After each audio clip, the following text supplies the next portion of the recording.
Innal hamdalillah nahmaduhu wa nasta'inuhu wa nastaghfiruh wa na'udzu billahi min shururi anfusina wa sayyiati a'malina may yahdihillahu fala mudilla lahu wa may yudlil fala hadiya lahu asyhadu an la ilaha illallah wahdahu la syarika lah wa asyhadu anna muhammadan abduhu wa rasuluh sallallahu alaihi wa ala alihi wa sahbihi wasallam. Qala Allah ta'ala ya ayyuhalladzina amanu taqullaha haqqa tuqatih wa la tamutunna illa wa antum muslimun.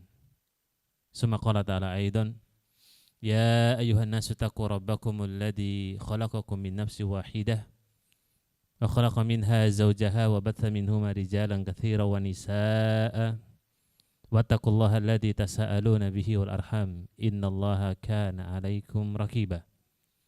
Amma ba'du fa inna astaqal hadisi kitabullah wa khairal hadi hadi Muhammadin sallallahu alaihi wasallam wa syarrul umuri muhdatsatuha fa inna kulla muhdatsatin bid'ah wa kulla bid'atin dhalalah wa kulla dhalalatin finnar. Jemaah sekalian kaum muslimin wal muslimat, ikhwafillah wa akhwat fiddin, arsadana wa arsadakumullah. Alhamdulillah wa syukurillah. Pada sore hari ini Allah Azza wa Jalla berikan kepada kita sekalian nikmat iman, nikmat Islam, nikmat sehat, dan tidak kalah penting yakni nikmat. Dan waktu luang itu kita gunakan dalam rangka untuk tawasobil haq wa tawasobil sabar. Semoga menjadi amal soleh kita yang bisa kita banggakan di hadapan Allah Subhanahu wa ta'ala. Tapi jamaah sekalian kaum muslimin wal muslimat rahimakumullah, kita sambung kembali pelajaran kita, madrasah kita dalam kitab Tauhid, ya, kajian terkait dengan akidah, ideologi, prinsip, keyakinan, usul, pondasi yang wajib bagi seorang muslim untuk mengenal dan memahaminya. Karena ini bagian, ya, dari sesuatu yang tidak bisa terpisah dari keyakinan seorang muslim, yakni akidah. Kita lanjut insyaallah pada sore hari ini, kita melanjutkan tentang fawaidum muhimmah, ya. Jadi beberapa faedah yang sangat urgen, faedah yang sangat penting dalam bab masalah tauhid, ya. Bab tauhid yang dimana nanti insyaallah taala kita juga akan sambung tentang beberapa keutamaannya, ya, sehingga nanti bisa memberikan kepada kita semakin yakin, ya, semakin kokoh dan semakin kuat ideologi kita, keyakinan kita. Tapi jemaah sekalian rahimakumullah, yang pertama kita harus pahami di pembahasan yang kemarin sudah kita sampaikan, di mana dalam kajian yang pertemuan yang kemarin kita bahas terkait dengan aqsamut tauhid, ya, beberapa hal terkait dengan pembagian tauhid. Al-ula terkait dengan fawaidul muhimmah, ya, yang harus kita pegang dan harus kita yakini. Aqsamut tauhidi salah satu mutalazimatun. Ya, jadi tauhid itu memiliki pembagian. Yang pembagian itu di mana saling terkait dan harus kemudian sesuatu yang harus kita pegang, ya. Jadi sesuatu yang memang sudah menjadi kepastian dan sesuatu yang harus ada dan harus kita pahami. Karena tauhid itu menjadi salah satu yang tidak bisa dipisah dalam kehidupan kita. Baik sifatnya secara kemudian keyakinan rububiyah, ya, pengikraran kalau Allah yang menciptakan, mengatur, menghidupkan, mematikan. Kita pun juga meyakini dalam bab ubudiyah atau uluhiyah. Dat yang kemudian harus kita sembah adalah Allah, ya. Yang kita minta adalah Allah. Dat yang harus kemudian kita agungkan adalah Allah, itu sifatnya adalah ubudiyah atau uluhiyah. Dan keyakinan yang juga tidak bisa kita lepas adalah terkait dengan nama dan sifatnya, ya. Dan bahasa nama dan asma Allah itu sangat luas sekali, di mana tiga prinsip ini adalah mutalazimatun, sesuatu yang harus ada dalam diri seorang muslim. Maka jika salah satu di antara cabang-cabang tauhid itu ada yang kotor atau yang rusak, bahkan auzubillah, di antara tiga tauhid itu ada yang hilang, ya, misal pemahaman terkait dengan tauhid rububiyah.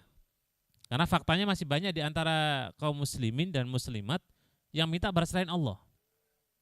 Yang seakan kemudian dia meyakini ada makhluk yang lain yang memang berhak memberikan rezeki misalnya, atau kematian misalnya. Berarti kan bab tauhid rububiyahnya ini bermasalah dan itu akan mencederai iman kita.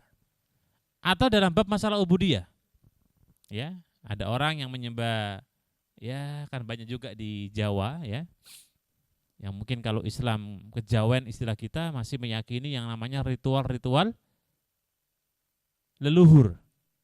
Itu pun juga termasuk di antara bagian yang bisa merusak 3 prinsip besar. Ya. Atau mungkin dalam bab masalah asma wa sifat.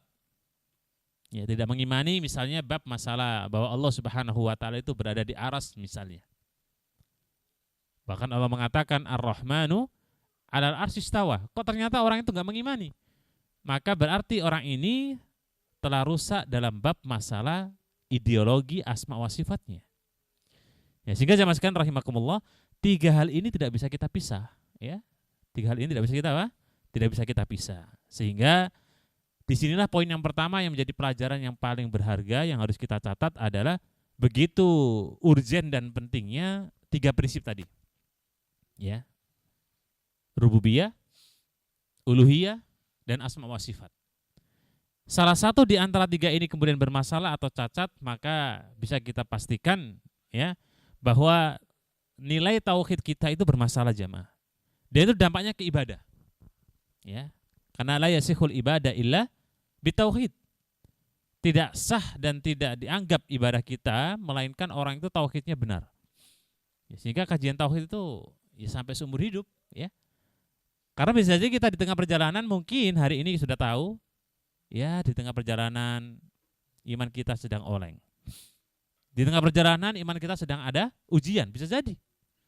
Ya, sehingga pelajaran tauhid itu sampai kapan? Ila mamat. Ya, sampai kita dimasukkan ke liang kubur. Ya. Oleh karena itu dakwah para nabi itu kan tidak lepas dari dakwah bagaimana menyuruh ke tauhid, kan? Allah Ta'ala berfirman, "Wa laqad ba'atsna fi kulli ummatin rasulah an i'budullah." Itu kan visi dari para utusan. Semua utusan Allah itu visinya sama. Misinya sama. Bagaimana kita semua ini diajak untuk menyembah Allah Subhanahu wa taala.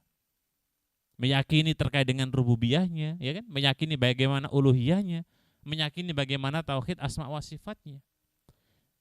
Ketika kemudian ini sudah kita pegang dengan baik gitu ya, kita pegang dengan erat, maka ini akan menjadi salah satu yang bisa kokoh terkait dengan ideologi dan keyakinan kita. Oleh karena itu jamaah sekalian rahimakumullah, ya, bagi jamaah yang megang kitab kopian bisa dilihat di halaman 3J, beberapa faedah penting tentang tauhid atau tema kita fawaidu muhimmah, ya. Catatan penting terkait dengan tauhid. Jadi kita masih bahas yang pertama jamaah di nomor halaman 3, ya. Jadi tidak bisa dipisah 3 tauhid ini. Sehingga ketika kita mengatakan asyhadu alla ilaha illallah wa asyhadu anna muhammadar rasulullah, itu hakikatnya menggabungkan 3 tauhid tadi. Loh, gimana Ustaz? Misalnya di tengah perjalanan ada yang cacat. Mungkin minta pada kuburan, mungkin minta pada orang mati, mungkin minta pada selain Allah. Maka sadar adanya kerusakan dalam 3 tauhid tadi, maka segera diperbaiki. Ya kan? Segera kemudian kita apa? Perbaiki lagi. Ya. Ibaratnya kalau ada yang rusak dalam apa, kalau kita nyebut istilah kita baju yang sobek gitu ya. Maka kalau dibiarkan baju yang sobek itu lama-lama laut akan meluas, akan melebar. Maka ketika sobekan itu baru kecil, segera kita jahit atau segera kita tutup. Karena kalau tidak, maka sobekan itu akan semakin lebar, makin besar, dan itulah membuat rusaknya baju. Sama dengan nilai tauhid jemaah. Jangan dikira kemudian salah satu yang merusak yang tanpa kita sadari adalah adanya sebuah keyakinan-keyakinan yang dibawa oleh leluhur kita. Tradisi-tradisi yang kemudian sifatnya jahiliyah. Yang kalau saat ini mungkin dikenal dengan istilah kultur budaya. Terkadang kemudian agama dengan kultur atau budaya itu dibenturkan. Ya, nanti kalau orang bilang orang kok nggak ikuti kultur atau budaya, tidak nasionalisme, tidak kemudian berpancasilais dan lain sebagainya.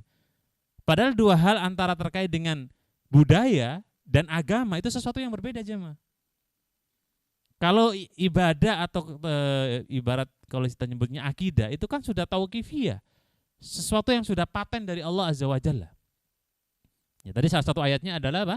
Walaqad ba'atsna fi kulli ummatin rasula an ibudullah wajtanibut taghut. Itu sudah harga mati. Sedangkan kultur budaya saya yakin mungkin di antara jamaah sekalian ya, ada yang dari Jawa, ada yang dari Sumatera, ada yang dari Padang mungkin, ada yang dari kemudian Madura. Setiap kota, setiap negara mungkin kita katakan punya kultur, punya budaya masing-masing.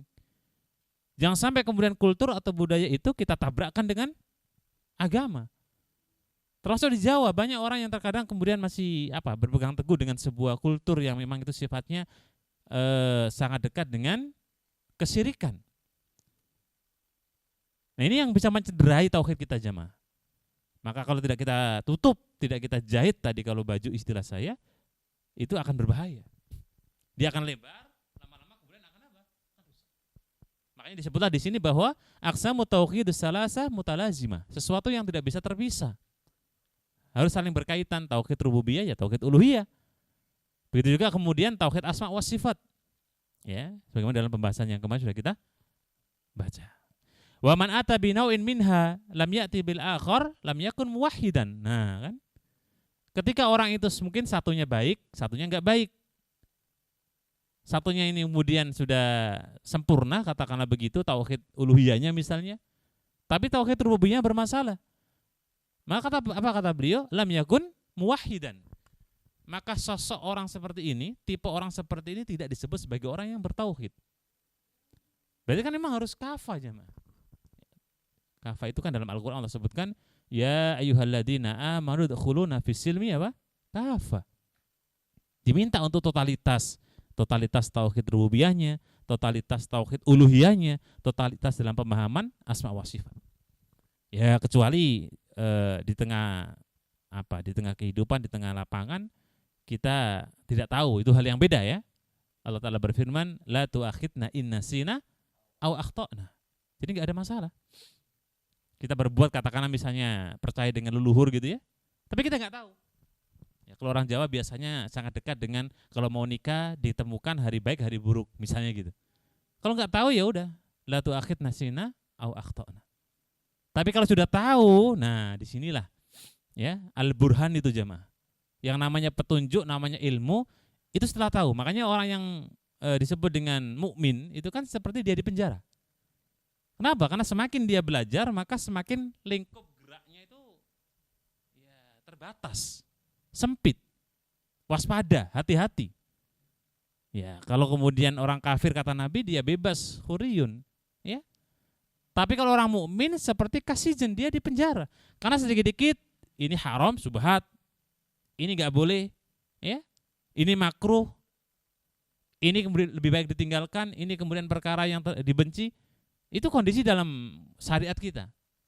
Ya, sehingga pergerakan seorang muslim itu semakin dia itu kemudian tahu ilmu din, maka semakin dia hati-hati. Jangan kemudian begini jamaah. Kadang-kadang ada orang, loh kalau gitu mending gak usah ngaji aja Ustadz. Mending duduk di rumah, gak perlu halaqah, gak perlu buka buku, gak perlu tanya Ustadz, gak perlu ngaji, gak perlu baca, biar gak tahu apa-apa. Hati-hati. Justru itulah pengetahuan kita setelah itu justru tidak mau ngaji, itu malah akan jadi hisab kita di hadapan Allah Azza wa Jalla. Ya kecuali sekalian gak tahu, ya. Misalnya gak tahu bab sholat, misalnya gak tahu bab puasa, misalnya gak tahu kemudian bahwa ini adalah amal sholat, ini adalah maksiat dan dosa. Itu beda. Justru kalau kita saat ini jamaah sekalian rahimakumullah, peluang untuk kita itu tahu ilmu itu kan terbentang lebar kan. Hari ini hari apa sih yang kemudian kita nggak tahu, ya kan? Apalagi kemudian kalau sebagian orang bilang yang namanya dunia di gadget itu di genggaman kita, 24 jam. Orang bisa mengakses semua yang ada di dunia ini. Dan dengan gampang tinggal diklik apa, cari namanya siapa, itu sudah muncul semua. Mau ngaji apa sama ustaz siapa, insya Allah ada. Berarti kan akses untuk kita mendapatkan ilmu itu terbuka lebar dengan adanya teknologi hari ini. Tapi sebaliknya jamaah sekalian, pintu gerbang neraka juga terbuka lebar. Jadi sama-sama lebarnya. Nah tergantung kita nih mau buka pintu yang mana kan gitu. Kalau kita mau buka pintu surga ya silakan dimanfaatkan teknologi yang ada. Tapi kalau mau buka pintu neraka itu lebih gampang ya. Ya karena faktanya hampir saja di HP itu seliwar-seliwar sesuatu yang diharamkan Allah Subhanahu wa taala. Nah, taib itu yang pertama jamaah sekalian ya, dari beberapa catatan penting dalam bab masalah tauhid yang perlu kita pahami. Yang kedua, ats-tsaniyah an ta'lam annal kufara alladzi qatalahumur rasul sallallahu alaihi wasallam kanu mukirrina bi tauhidir rububiyah.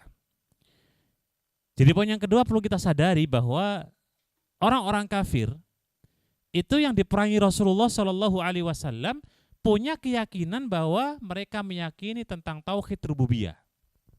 Ya, ingat dalam pelajaran kita yang kemarin ya, ketika kita membahas terkait dengan tauhid rububiyah. Dalam sisi tauhid rububiyah yang dimiliki oleh orang-orang Arab jahiliyah, itu mereka yakin. Dan Nabi perangi mereka, ya. Walaupun mereka paham terkait dengan tauhid rububiyah. Mereka yakin Allah yang menghidupkan, mereka yakin Allah yang mematikan, mereka yakin Allah yang mengatur, mereka yakin Allah yang memberikan rezeki. Bahkan salah satu di antara ayat yang menggambarkan mereka itu yakin dan tahu adalah ketika kemudian mereka kompak mengatakan la yakulunallah qul afala tattaqun. Ya, surat Yunus ayat 31. Jadi ketika mereka itu kemudian berkeyakinan ditanya siapa yang menciptakan, siapa yang menghidupkan, siapa yang mematikan, siapa yang mengatur, mereka mengatakan Allah.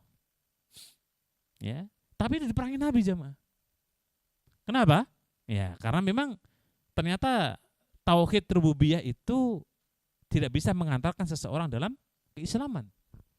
Ya, makanya kalau orang kafir syahadat. Karena dengan syahadat itu dia mengikrarkan nantinya adanya sebuah ibadah. Ibadah itu adalah masuk dalam tauhid uluhiyah. Fahum ya'tarifuna bi anna Allah huwal khaliqu ar-raziqu, ya. Di mana mereka itu memahami dan yakin bahwa Allah Subhanahu wa taala sebagai zat yang menciptakan, zat yang memberikan rezeki, zat yang menghidupkan, zat yang mematikan, dan zat yang memberikan manfaat dan madarat. Itu mereka paham jemaah. Jadi orang-orang kafir itu paham itu semua.